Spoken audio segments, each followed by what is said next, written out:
The reality exists in the human mind and nowhere else. George ऑरवेलचं हे वाक्य वास्तवाकडे वेगळ्या दृष्टिकोनातून बघतं. गणेश मतकरी यांच्या नव्या पुस्तकातील कथा देखील याच मुद्द्याशी संलग्न आहेत. जे बाहेर घडते ते वास्तव आहेच, पण माणसाच्या जे मनात घडतंय तो देखील त्याच्या वास्तवाचाच भाग आहे. ही गोष्ट गणेश मतकरी त्यांच्या कथांमधून वैशिष्ट्यपूर्ण रीतीने मांडतात. आज बुकशेल्फवर आम्ही मांडत आहोत थोड्या हटके कथांचा संग्रह. गणेश मतकरी लिखित कदाचित इमॅजिनरी. गणेश यांनी लिहिलेला कदाचित इमॅजिनरी हा कथासंग्रह मॅजेस्टिक कडून प्रकाशित करण्यात आला आहे. पुस्तकामध्ये एकूण 12 कथा आहेत. त्या कथा यापूर्वी 2016 ते 2017 या काळामध्ये विविध नियतकालिकांमधून प्रकाशित झाल्या होत्या. पुस्तकाचं मुखपृष्ठ चंद्रमोहन कुलकर्णी यांनी चितारलं आहे. हा कथासंग्रह 250 रुपयांना उपलब्ध आहे. हे पुस्तक ऑनलाईन विकत घेण्याच्या लिंक्स या व्हिडिओ खाली डिस्क्रिप्शन मध्ये दिल्या आहेत.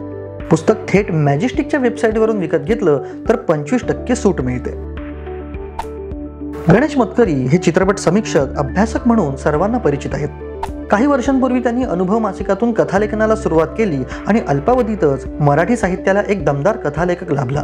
त्यांचे खिडक्या अर्ध्या उघड्या आणि इन्स्टॉलेशन्स हे 2 कथासंग्रह यापूर्वी प्रकाशित झाले आहेत. महानगरीय जीवन, त्याचे विविध पैलू, त्या अवकाशात घडणाऱ्या घटना आणि त्याचे व्यक्ती व त्याचं मन यावर जाणवणारे पडसाद हे गणेश यांच्या कथालेखनाचे विशेष आहेत.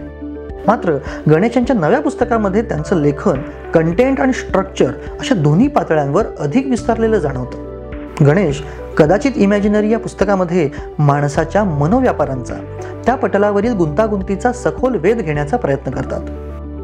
कदाचित इमॅजिनरी या कथासंग्रहामध्ये आपल्याला भेटतात त्या शहरी बाजाच्या कथा. यामध्ये मध्यम वर्ग, बहुतांशतः उच्च मध्यम वर्ग डोकावतो. मुंबईसारख्या अतिवेगवान महानगरातील जगण्याचे तुकडे या कथासंग्रहामध्ये विखुरलेले.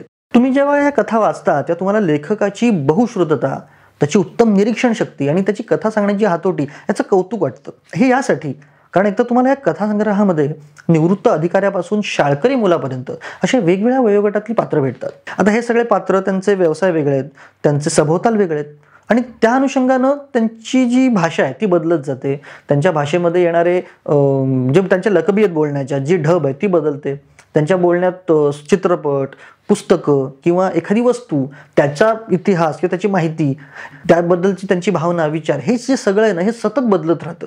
आणि ह्या खूप लहान लहान गोष्टी आहेत, खूप छोट्या छोट्या अशा सूचकतेनं त्या समोर येतात, पण वाचकाला त्या त्या पात्राच्या सभोवतालाशी कनेक्ट करण्याचं काम या करतात. आणखी एक महत्त्वाची गोष्ट म्हणजे की ही सगळी पात्र जी आहेत ती प्रथमपुरुषी निवेदनातून बोलतात आणि ही जी कथा त्या निवेदनातून उलगडते ही शैली खूप इंटरेस्टिंग आणि महत्त्वाची आहे. महत्त्वाची यासाठी कारण ही शैली पुस्तकाच्या सुरुवातीला जॉर्ज ऑरवेलचं जे वाक्य येतं त्या वाक्याशी निगडीत आहे. या पुस्तकातली पात्र बोलताना खूप मुद्देसुद्धा आहेत असं नाहीये, ती खूप अशी अगळपगळ देखील जाणवतात.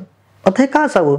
कारण कथांमध्ये जे घडतंय हा बहुतांशतः पात्रांच्या मनातल्या घडामोडींचा भाग आहे, त्यांच्या विचारांचा भाग आहे आणि ही गोष्ट लेखकानं जाणीवपूर्वक केलेली आहे. कारण त्यामुळे आपण पात्रांच्या मनातले विचार थेट ऐकतोय असा एक भास निर्माण होतो, जो पुन्हा लेखकाला जो मनातील वास्तव हा जो मुद्दा अभिप्रेत आहे त्याच्याशी येऊन भेटतो. गणेश भौतिक जगातील वास्तवा इतकंच माणसाच्या मनातल्या विश्वाला महत्त्व देऊन या कथा चितारतात आणि म्हणून या कथा वाचणं हा मनोविश्लेषणात्मक अनुभव ठरतो. या कथासंग्रहाचं आणखी एक वैशिष्ट्य म्हणजे कुठलीच कथा तुम्हाला क्लोजर देत नाही. म्हणजे तुम्हाला जाणवेल की लेखकानं कुठल्याही कथेचा शेवट रूढ अर्थानं केलेला नाहीये. तुम्ही जर कासव वाचलीत किंवा व्हिस्लरची आई, रुटीन किंवा अगदी जी शीर्षक कथा आहे कदाचित इमॅजिनरी या कथा तुम्ही वाचल्या तर तुम्हाला लक्षात येईल की कथा वेगळ्या पद्धतीने पुढे जातात आणि त्यांचे शेवट थोडे वेगळेच आहेत. आता हे का? कारण लेखकाचा हा उद्देशच नाहीये की या कथांचे अर्थ सांगावेत, त्याचं कन्क्लुजन मांडावं, त्याचं तात्पर्य सांगावं. ती सगळी गोष्ट त्याने, ती जी स्पेस आहे ना ती त्याने वाचकासाठी ठेवली आहे आणि म्हणूनच जेव्हा कथा संपते तेव्हा तुम्हाला सतत असं जाणवत राहतं की अजून याच्यात काहीतरी दडलेलं आहे. आता लेखकानं या कथांमधून जो वास्तवतेचा वेगळ्या दृष्टिकोनातून स्वीकार केला आहे, त्याने जी वेगळ्या तऱ्हेने मांडणी करण्याचा हा प्रयत्न केला आहे की त्याचे कथांचे थोडे अनपेक्षित म्हणावे असे ते शेवट आहेत. याविषयी स्वतः लेखकाचे काय विचार आहेत हे बुकशेल्फने जाणून घेण्याचा प्रयत्न केला. मला प्रत्यक्षात घटना याच्यापेक्षा सुद्धा लोकांच्या मनात काय चाललंय ह्याच्यामध्ये अधिक इंटरेस्ट आहे. त्यामुळे मला एकदा मागे एका दिवाळी अंकाने मुलाखत घेतली होती तेव्हा पण त्यांनी मला असं विचारलं होतं की तुमच्या कथांचे शेवट आहेत ते काहीसे वेग असतात का असं त्यांनी मला विचारलं. तर त्याच्यामध्ये मला ते वेग असतात असं अजिबातच वाटत नाही. फक्त ते प्रत्यक्ष घटनांच्या दृष्टीने ते जे आपले कन्व्हेन्शनल क्लायमॅक्सेस असतात आपल्या डोक्यामध्ये असलेले, तशा पद्धतीने घटना वाईज ते क्लायमॅक्सेस वर्क न होता ते लोकांच्या त्या पात्रांच्या डोक्यामध्ये काय पद्धतीच्या घटना घडत असतील याच्याबद्दलचे ते असतात. हे आता तू सायकलचं जे उदाहरण दिलंस त्याच्यामध्ये सुद्धा प्रत्यक्षात काय घडलं ह्याच्यापेक्षा how he comes to terms with the events अशा पद्धतीची त्याची रचना आहे. त्याला कारण त्याची मेमरी आता अशा पद्धतीची आहे की त्याला सगळं तसंच्या तसं आठवेल असं नाही. मग तो आपल्याला जे आठवतं त्याची संगती काय पद्धतीने लावायचा प्रयत्न करतो याच्याबद्दलचं ते आहे. किंवा उशीरमध्ये सुद्धा बहीण भावाचं त्याच्यामधलं जे रिलेशनशिप आहे ते सुद्धा आत्ता त्यांचं रिलेशनशिप काय आहे ह्याच्यापेक्षा त्याला ते कशा पद्धतीने आठवतं याला त्याला अधिक महत्त्व आहे. आणि त्याच्या शेवटाकडे सुद्धा त्या दृष्टीने ती कन्क्लूड होते की तो आत्ता त्याचा अर्थ कशा पद्धतीने लावतो त्या रिलेशनशिपचा याबद्दल. त्यामुळे त्याच्यात मला असं वाटतं की आपल्या मनात घडणारं जे चालू असतं ते एक प्रकारे आपल्या वास्तवाचाच भाग आहे. जरी ते आपल्याला प्रत्यक्षात दिसत नसलं, आपल्याला जेव्हा आपण घडतं तेव्हा आपण प्रत्यक्षात जे इव्हेंट्स आपल्या भोवती घडत असतात त्यांना वास्तव म्हणतो आणि बाकीचं आपल्या मनात चाललेलं असतं ते आपल्यासाठी काहीसं एका कल्पनेतलं असतं. पण कल्पनेमध्ये घडणारं वास्तव हे सुद्धा म्हणजे खरं तर तो आपल्या रिअलिटीचाच एक भाग आहे असं मला वाटतं. तर त्या दृष्टीने मी ते 1984 मधलं जे वाक्य आहे की reality exist in the human mind and nowhere else हे त्या पद्धतीने वापरलं आहे की आपल्या मनातल्या घटना ह्या शेवटी आपल्या मनात जे चाललेलं आहे ते शेवटी सर्वात महत्त्वाचं आहे. कारण आपल्या दृष्टीने तो आपला पर्स्पेक्टिव्ह आहे आणि आपला पर्स्पेक्टिव्ह हा आपल्यासाठी प्रत्येकासाठीच सगळ्यात महत्त्वाचा असतो.